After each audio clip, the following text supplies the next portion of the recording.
otra vez aquí y veros a todos, después de algunas semanas un poquito intensas de trabajo que me han impedido estar aquí. Es una alegría. Ayer llegaba de Holanda y después de descansar un ratito, finalizaba el tema que voy a compartir con vosotros en esta mañana. Y después de esto siempre me gusta darme un paseo, porque cuando te das un paseo las ideas se aposentan, ¿no? Se posan y a veces las cambias.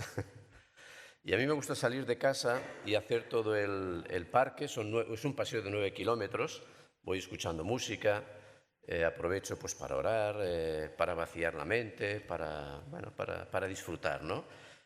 Y ayer, especialmente cuando hacía esto, de repente había un señor, yo creo que no tendría más de 40 años, iba solo, iba corriendo, iba haciendo footing, pero era un señor especial porque era ciego.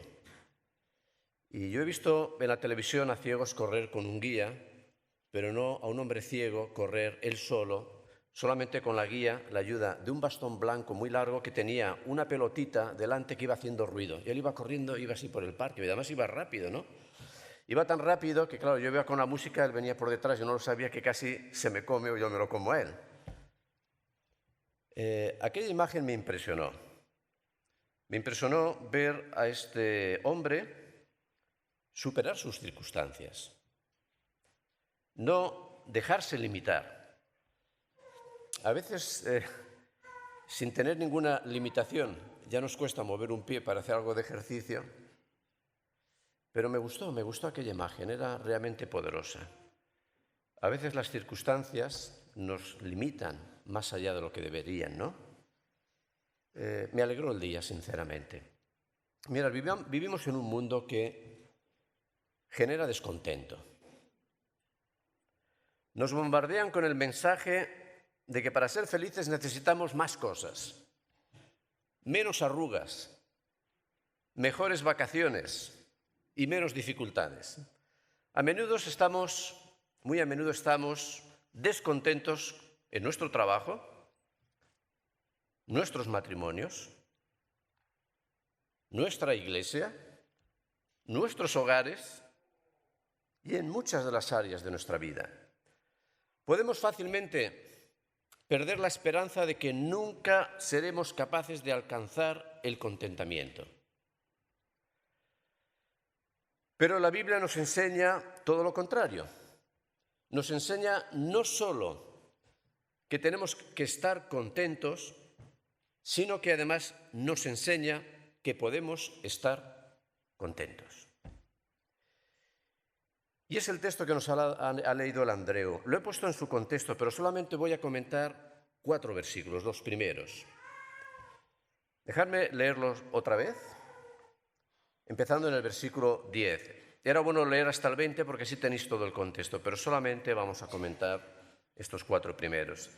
Dice así: en gran manera me gocé en el Señor de que ya al fin habéis revivido vuestro cuidado de mí, de lo cual también estabais solícitos, pero os faltaba la oportunidad.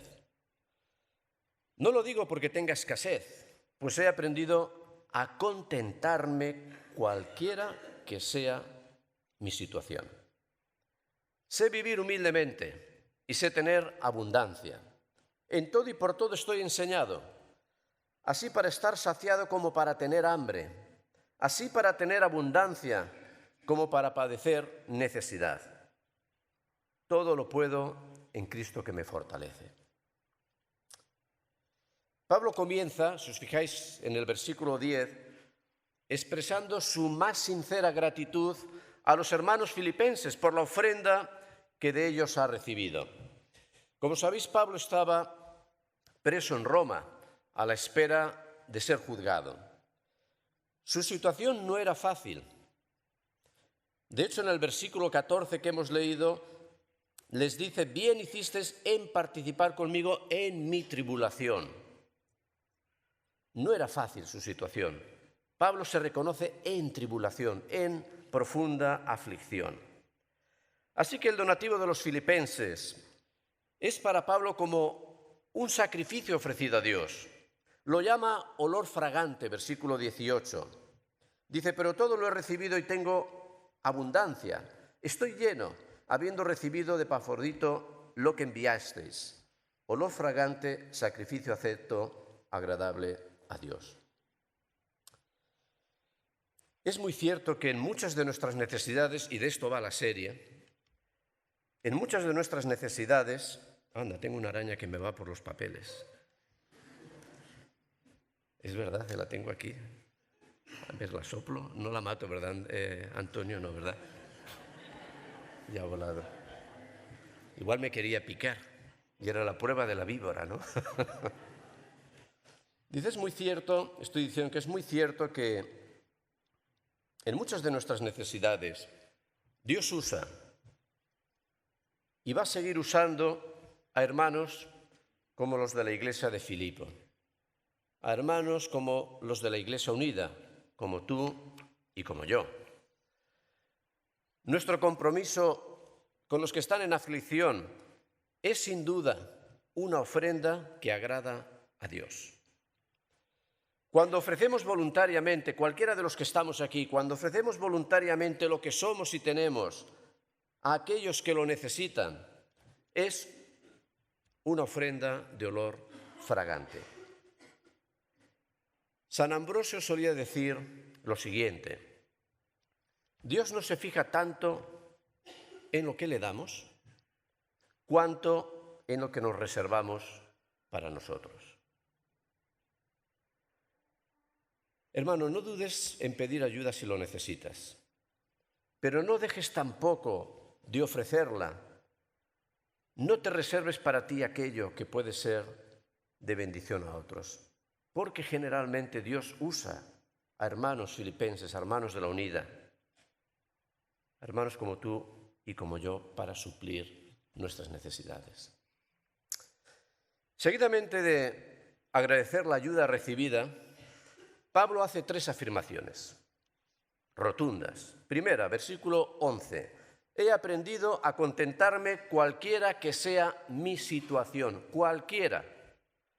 Segunda afirmación, versículo 12. En todo y por todo estoy enseñado. Tercera afirmación, versículo 13. Todo lo puedo en Cristo que me fortalece.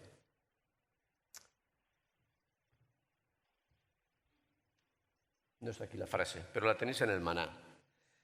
El filósofo griego estoico, el estoico griego Epicteto, dijo lo que tenéis escrito en el Maná.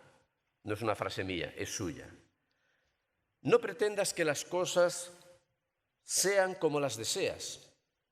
Deséalas como son. Sin duda hay sabiduría en estas palabras. No pretendas que las cosas sean como las deseas. Mirad, por mucho que yo desee ser más alto, no va a ocurrir. Aunque aquí me siento alto. Pero no va a ocurrir.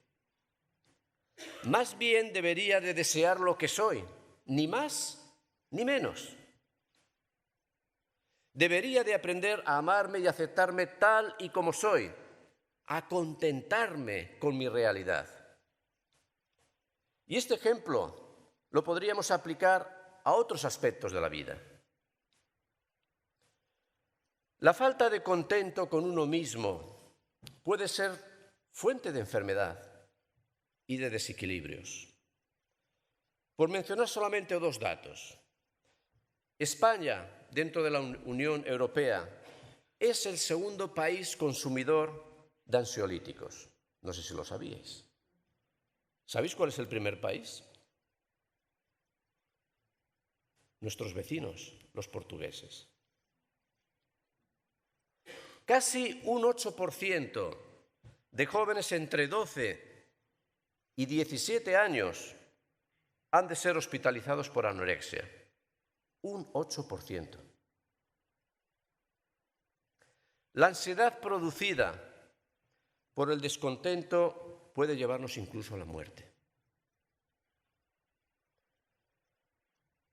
A las personas nos cuesta comprender que lo que está delante de nosotros y lo que está detrás es poco importante comparado con lo que reside en nuestro interior. Desear las cosas como son no es resignación. Es aprender a aceptar lo que no puedo cambiar y esforzarme en cambiar lo que sí está en mi mano el hacer. Y muchos fracasan al confundir lo que no puedo cambiar y debo de aceptar de lo que sí puedo y debo cambiar. Déjame hacerte algunas preguntas de reflexión.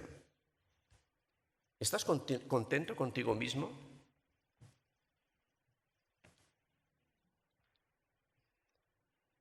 ¿Eres consciente de aquello que debes de aceptar en tu vida y de aquello que sabes has de cambiar en tu vida?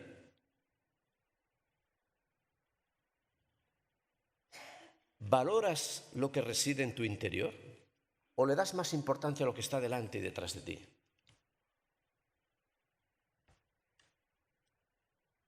Juan Carlos estará contento porque voy a nombrar a su amigo Ortega y Gasset. Ortega y Gasset afirmaba: la gente suele cometer el error de creer que la felicidad radica en la satisfacción de nuestros deseos, como si estos constituyeran toda nuestra personalidad. Sin duda el ser humano, y esto lo he repetido alguna vez desde aquí, sufre dos tragedias. No alcanza lo que desea y cuando lo alcanza siente que no es suficiente. La insatisfacción es un sentimiento que está profundamente arraigado en el corazón del ser humano. Nunca es suficiente, siempre hay algo que nos falta, o eso es al menos lo que creemos. Generalmente pensamos que estaríamos mejor si nuestra situación fuera diferente. Yo recuerdo que hace muchos años, aproximadamente unos 20, más o menos, yo tenía 3 deseos profundos que convertí en oración. Yo cada noche le decía a Dios: si puedo tener esto, que ahora no viene al caso que era, si puedo hacer aquello y si puedo dejar de hacer lo otro, sería diferente. Eran 3 deseos. Si puedo tener esto, si puedo hacer aquello y si puedo dejar de hacer lo otro, sería diferente. Y esta era una oración constante, porque no conseguía ninguno de los 3. De repente, un día, no sé cómo, las 3 peticiones se hicieron realidad. ¿Y sabéis lo que ocurrió? Que seguí siendo la misma persona. Ciertamente estaba contento, pero en esencia era la misma persona. Otros deseos que pretendían hacerme la persona que yo deseaba ser ya estaban esperando para llamar a la puerta. Fijaros bien que no estoy hablando de necesidades básicas a las que todo ser humano tiene derecho y por las que hemos de esforzarnos y luchar. Estoy hablando de los deseos que producen insatisfacción. El problema es que a veces es difícil distinguir entre ambos, entre necesidades y deseos. Y en nuestra confusión maldecimos nuestra mala suerte. En este texto que hemos leído, vemos que Pablo aprendió lo que yo llamo una virtud, la virtud de contentarse, en cualquiera que fuera su situación, la virtud de contentarse. Vamos a leerlo otra vez. Dice el versículo 11, pues he aprendido a contentarme cualquiera que sea mi situación, cualquiera. Y Pablo está usando con toda intencionalidad una de las grandes, en mayúscula, de las grandes palabras de la ética pagana de su tiempo para hablar de su situación particular. Está utilizando la palabra autarques, contentarme, que quiere decir ser autosuficiente. Pablo está afirmando, usando esta palabra pagana, que está completamente satisfecho con lo que le ha tocado. Estoy completamente satisfecho con lo que me ha tocado vivir. Es lo que está diciendo. Y yo me pregunto, ¿cómo un hombre privado de su libertad, que vive afligido, él mismo dice que está en tribulación, que tiene que vivir de los donativos de la caridad que le llega, que se sabe va a ser juzgado y que puede ser condenado a muerte, de hecho fue condenado a muerte, puede decir que está completamente satisfecho con lo que le ha tocado vivir? ¿Cómo puede decir esto? Dejadme explicar esta palabra que tiene su interés. Autarques, autosuficiencia, era la meta suprema de la ética estoica, lo más alto, lo más elevado. Por ella entendían los estoicos un estado mental en el que el hombre era totalmente independiente de todas las cosas y de todas las personas. A través de la mente conseguían esta independencia. Su meta era llegar a un estado de autosuficiencia. William Barclay explica al respecto en su comentario a la Carta de los Filipenses que la ética estoica tenía como objetivo eliminar todos los deseos. Creían que la autosuficiencia no consistía en poseer mucho, sino en desear poco. No en poseer mucho, sino en desear poco. Si queréis hacer feliz a un hombre, decían, no aumentéis sus posesiones, sino reducid sus deseos. A Sócrates le preguntaron una vez quién era el hombre más rico. Él contestó, el que se contenta con menos. Los estoicos proponían eliminar toda emoción hasta que uno llegaba al estado, a la situación en la que le dejaba de importarle lo que le sucedía a él o a alguna otra persona. Decían, es inútil tratar de resistirse a los acontecimientos. Uno tiene que endurecerse, tiene que aceptar absolutamente todo. Un ejemplo lo ilustrará mejor. El famoso epíteto, el de la frase que tenéis escrita, enseñaba lo siguiente, era un gran estoico, enseñaba lo siguiente. Mira, si se te rompe una taza, di, no me importa. Si le pasa algo a tu caballo o perro, di, no me importa. Si te pasa a ti mismo, si te haces daño o sufres de alguna manera, di, no me importa. Si perseveras en esta actitud y si la mantienes en serio, llegarás a la situación en que puedas ver sufrir y aún morir a la persona que te sea más querida y decir, no me importa. Esto era la ética estoica. No me importa. Para llegar a este nivel de autosuficiencia, autarques, los estoicos tenían un secreto.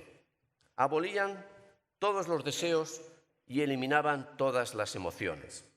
Es decir, convertían el corazón en un desierto y le llamaban paz. ¿Por qué os he explicado esto? Porque es importante entender por qué Pablo usa esta palabra pagana para explicar su situación. Porque quiere crear un contraste. Él no estaba de acuerdo con esto, aunque son frases muy bonitas, pero no estaba de acuerdo con esto. Enseguida nos damos cuenta de la diferencia entre la ética estoica y el pensamiento de Pablo. Enseguida. Mira, el estoico era suficiente por sí mismo. Pablo se declara dependiente de Dios. Para los primeros el contentamiento, la autosuficiencia, era un acto de la propia voluntad, de entrenar la mente, era un logro humano. Para Pablo el contentamiento y la autosuficiencia eran un ejercicio de confianza en Dios. Fijaros qué diferencia. Para los estoicos las emociones no tenían lugar, eran un desierto. Para Pablo el gozo en el Señor es lo que le daba la fuerza que él necesitaba. El gozo en el Señor, o dicho de otra forma para que lo entendamos, el saberse en la voluntad de Dios. Esto es lo que le ayudaba a sentirse completamente satisfecho. Pablo sabía que estaba en la voluntad de Dios. Y esto es lo que le daba satisfacción. Por eso él podía enfrentar cualquier situación, no por su propia capacidad, no por su fortaleza mental, como pregonaban los estoicos, sino porque tenía a Cristo. Todo lo puedo en Cristo que me da las fuerzas. Todo lo puedo en aquel que me da la capacidad, la energía, el poder que necesito para sobrellevar cualquier circunstancia. Todo. Pablo no perdió su gozo en medio de su tribulación, que no era pequeña, porque no perdió de vista lo que verdaderamente era esencial. Porque para mí el vivir es Cristo y el morir es ganancia.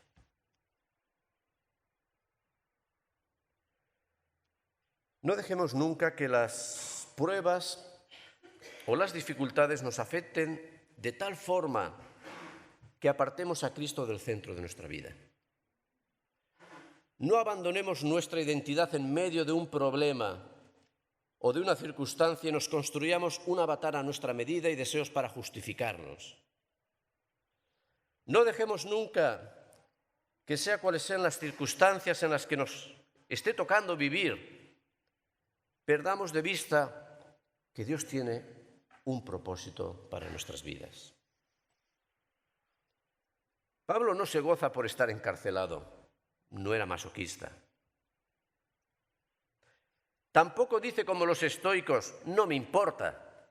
De hecho, en la epístola reconoce que preferiría tener libertad. Sin embargo, con la fuerza que le da su relación con Cristo, es capaz de hacer frente a esta situación, porque entiende que si ayuda a cumplir el propósito de Dios en su vida y en la vida de las personas que le rodean, es lo que le toca vivir, y en esto se siente satisfecho.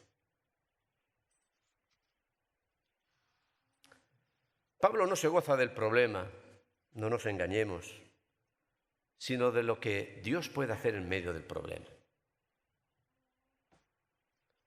El enfoque es Dios, no el problema. Y este es el secreto para el contentamiento. El enfoque es Dios, no el problema. Para Pablo, cada situación en la vida es una oportunidad nueva para confiar en Dios y para ver cumplida su voluntad.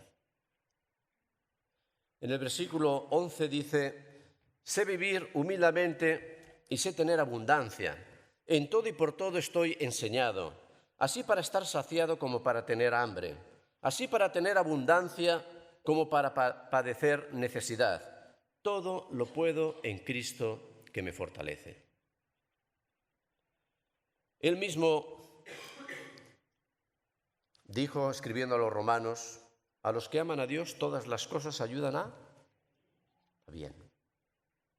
No quiere decir que estén bien, sino que todas las cosas ayudan a bien. Yo creo que no hay circunstancia en la vida de la cual no podamos aprender. No quiere decir que estén bien, pero no hay circunstancia en la vida de la cual no podamos aprender. Lo único que se requiere es enfrentar esta situación con una actitud adecuada. Es cierto que no podemos controlar nuestras circunstancias o gran parte de nuestras circunstancias, pero sí podemos decidir cómo vamos a reaccionar ante ellas. Por tanto, lo importante en la vida no es tanto lo que acontece afuera, como lo que ocurre dentro de nosotros y el efecto que esto tiene en mí y en los que me rodean. Hemos de aprender, como el apóstol Pablo, a contentarnos. Sí, lo digo bien, a contentarnos es una palabra que no está de moda en nuestra sociedad. A contentarnos, cualquiera que sea la situación. A encontrar satisfacción en lo que nos ha tocado vivir. Dicho de otra forma, hemos de aprender a confiar y depender de Dios, sabiendo que Él puede transformar cualquier acontecimiento en una oportunidad para completar su obra en nosotros. Y recordar, no estoy hablando de resignación, en absoluto. ¿Qué situaciones estás viviendo o estás experimentando en las que necesitas confiar y depender de Dios? Seguro que tienes alguna. Tal vez hay que aprender a hacer el ejercicio de ver esta situación a la luz de los ojos de Dios y no a la luz de nuestra propia necesidad. Hay algunos que creen, y lo hemos cantado, no es que esté no de acuerdo con la canción, pero la sacamos de su contexto. Déjame decir lo que voy a decir, es una burrada fuerte, pero creo en ella. Mira, hay personas que creen y enseñan que ser cristiano significa que todo nos va a ir bien y que todos nuestros deseos van a ser satisfechos. Para los tales, Dios es simplemente la lámpara mágica de Aladino. Pide y recibirás. Yo lo siento, pero no lo creo así, aunque hay un versículo que dice: pedid todo lo que queráis y os será dado, pero hay que ver el contexto.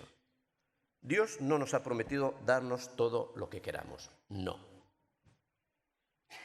Pero sí se ha comprometido a completar su obra en nuestras vidas y a suplir nuestras necesidades conforme a sus promesas, conforme a su plan, y de esto nunca hemos de dudar. Otra cosa muy diferente es cómo y cuándo esto va a acontecer y si mis deseos o peticiones forman parte de su plan. Pero no podemos dudar de que Él va a cumplir lo que Él ha prometido. Tal vez es que en toda situación siempre hay una perspectiva temporal y otra eterna, pero solamente solemos fijarnos en lo temporal y no en la perspectiva eterna de las cosas. Lo temporal nos habla, la perspectiva temporal nos habla de la realidad presente y de sus hechos. La eterna nos habla de aquello que aún no vemos y por lo tanto no entendemos, pero que Dios, en su soberanía, sabe y controla. De aquí la insistencia del apóstol Pablo en este capítulo 4, que es muy hermoso, de mirar las cosas eternas. Él está en una situación temporal muy difícil y él mismo está animando a los filipenses a que piensen en lo eterno, a no limitar nuestra vida a las circunstancias. Él estaba preso, a no poner nuestros ojos solamente en aquello que puedo ver y comprender. Él también se podría haber preguntado: ¿y por qué Dios, siendo yo el gran apóstol, está permitiendo que yo esté aquí?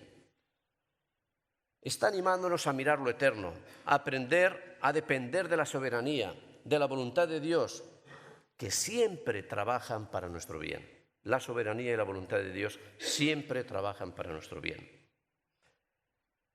¿Por qué yo he nacido en Aragón y no en Cataluña? ¿Por qué yo he nacido europeo y no africano? ¿Por qué he nacido en tiempo de paz y no en la época de persecución y de los leones? ¿Por qué estamos aquí tan confortablemente sentados como cristianos y en Irak tienen que refugiarse en los campos del Kurdistán porque los están asesinando? ¿Por qué? Aceptar la soberanía de Dios en nuestra vida pues nos va a ayudar a aprender a confiar en Él en medio de cualquier circunstancia. Y no importa nuestro estatus social, nuestra identidad nacional o nuestros deseos o nuestro sexo. En su soberanía, Dios puede sorprendernos guiándonos por lugares que nunca hubiéramos imaginado o tal vez nunca hubiéramos escogido, ni siquiera deseado. Por eso es soberano. Por ejemplo, por una ilustración, Dios podría haber escogido un camino más rápido y directo para llevar al pueblo de Israel de la esclavitud de Egipto, cuando lo sacó de Egipto a la tierra de Canaán. De hecho, no hay mucha distancia. Pero, sin embargo, escogió el trayecto del desierto.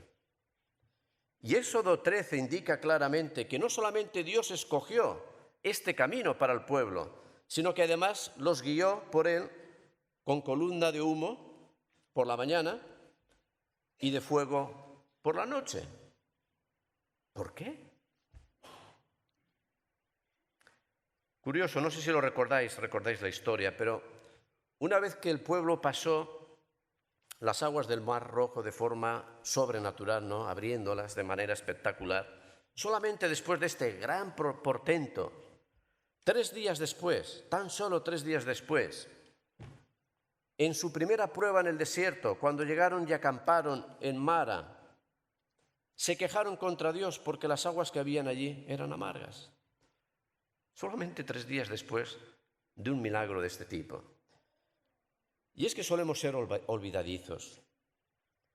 Y cuando nuestras expectativas no se cumplen como esperamos o deseamos, generalmente aparece la desilusión y la queja. En lugar de seguir confiando en las promesas de Dios, en su fidelidad, en sus milagros, en su intervención sobrenatural, en su provisión y actuación sobre nosotros, dejamos de mirarle a Él y comenzamos a mirarnos a nosotros mismos. Y aquí empieza el problema. Comenzamos a hacer más caso a aquello que nos falta, a la voz de nuestra necesidad, que a la realidad de un Dios soberano, todopoderoso, que nos ama personalmente. No olvidemos que Él está con nosotros y ha prometido, y sus promesas son verdaderas, que nunca nos dejará ni abandonará. No importa la circunstancia. Aceptar la soberanía de Dios en nosotros pasa por reconocer nuestra propia singularidad.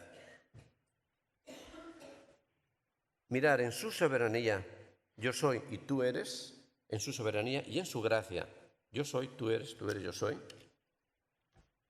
lo que soy. Y un día llegaremos a ser semejantes a Cristo, más allá de las circunstancias. Aceptar la soberanía de Dios en nosotros es también entender que la vida pasa por etapas, escenarios, ciclos distintos, y el desierto puede ser uno de ellos.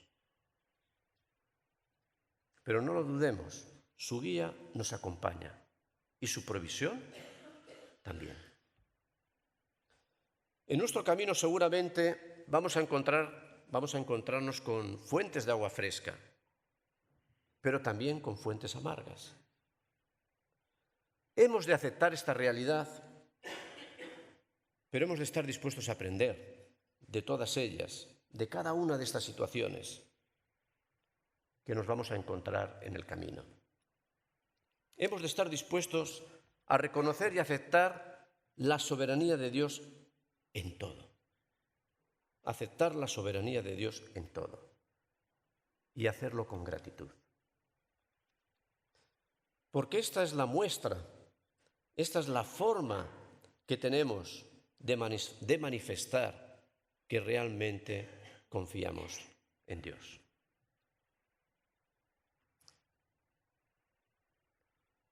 Otra pregunta para la reflexión. Si miras tu situación actual, presente, ¿qué motivos de gratitud tienes a Dios? No qué motivos de queja. ¿Qué motivos de gratitud tienes a Dios en medio de tu vida real, con sus circunstancias? Siempre deberíamos de empezar por aquí. ¿Qué motivos de gratitud tengo? Sin duda en la vida de Pablo, el contentamiento fue un aprendizaje, fue un proceso de madurez. Él dice, he aprendido, o sea, no fue una cosa instantánea, fue un proceso. El gozo y contentamiento que el apóstol transmite en toda la epístola está ligado a una cosa, y es la clave. Está ligado a una cosa, a Cristo, a su identificación plena con Él.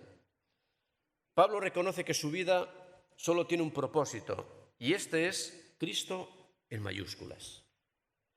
Honrar y magnificar a su Señor Jesucristo en su vida y a través de su vida es su meta, es su razón de ser. Lo demás es secundario. Mirad, hermanos, hoy vivimos un evangelio descontento e insatisfecho.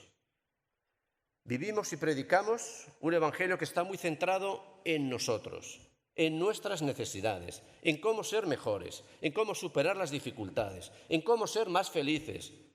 Pero lo cierto es que Pablo nos enseña que el Evangelio no somos nosotros, es Cristo. Él ha de ser el centro y el enfoque, y no al revés. Fijaros cómo hemos cambiado el Evangelio. Solamente en Él podemos encontrar nuestra completa satisfacción. El contentamiento nunca lo van a producir las cosas, sino Dios. El contentamiento no depende de las circunstancias, se encuentra en Dios. No depende de la abundancia o de la escasez, sino de una constante e íntima relación con Dios.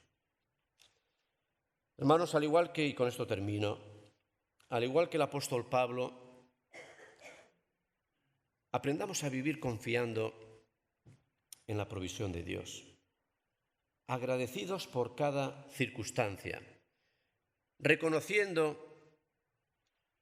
y para mí esta frase que he escrito pues puede resumir el mensaje, reconociendo que la persona verdaderamente satisfecha es aquella que experimenta la suficiencia de la provisión de Dios para sus necesidades y la suficiencia de la gracia de Dios en sus circunstancias. Que el Señor os bendiga.